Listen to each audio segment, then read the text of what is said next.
Мәден мен бәйбішесі Қатипа екі ұл, екі қыз тәрбиелеген.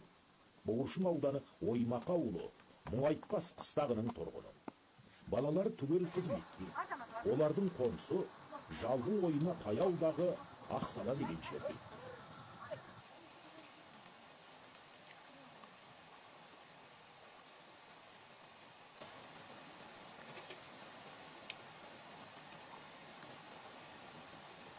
Қатынас қолайсыз болғандықтан ай аралап балалары келгенде, олар қабағат қуанып қалады. Қыздарын, келіндерін және немерелерін көргенде, екі қария қуанғаннан ақ түйенің қарны жарылар еді.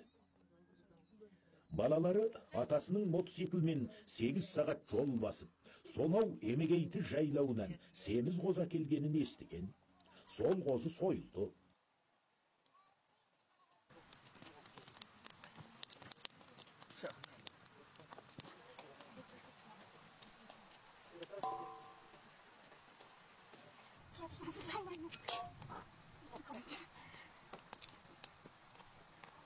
Oh, yeah.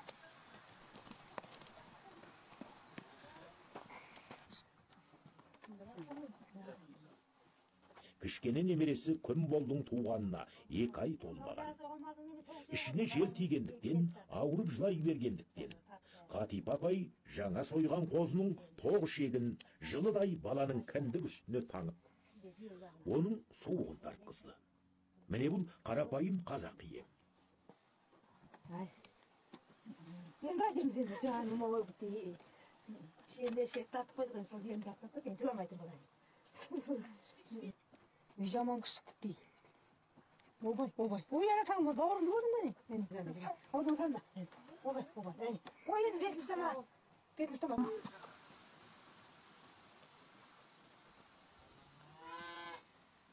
Мәден қарияда 100 тұяқ қой, 40 бас сиыр, 7 жылқы бар.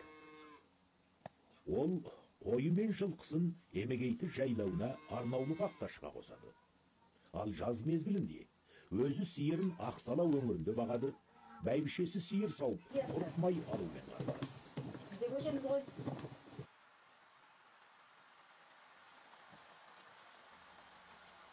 Мәден мен бәйбішесі әр күні елең алаңда тұрып, 14 сиырды сауады. Кеште қалған 8 сиырды сауады. Бұзаулардың күйіне қарай сиырларды алма-кезек сауып отырады.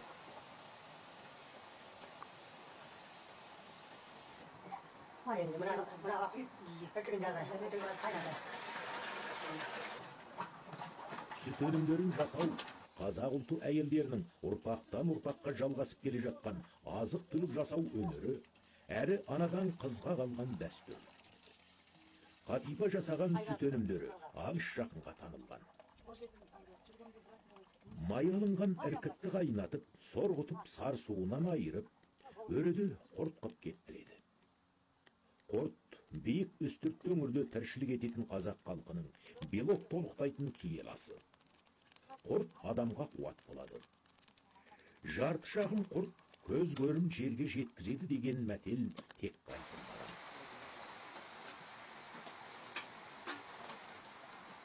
Қазір енді қазейін тарттықта құртты да бола алмайтын болған, құрт енді жайып кеп тұрып алайын.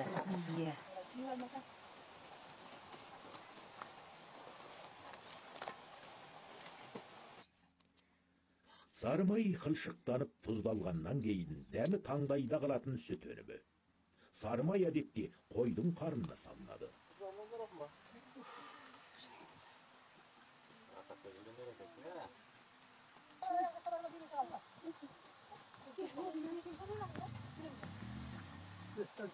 Зерде сен қандағы?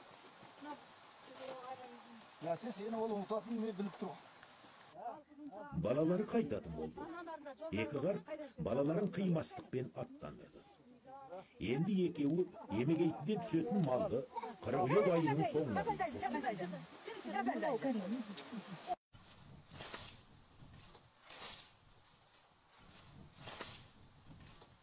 Сонымен бір уақытта Ешен ақсақалдың ұлдары Серікбол, Ардақбол және үлкен немересі Ерсін шілденің бас шенінде Бұғыршын ауданы 2817 құрылыс отырықтану түйініндегі шөпті жинауға кіріседі.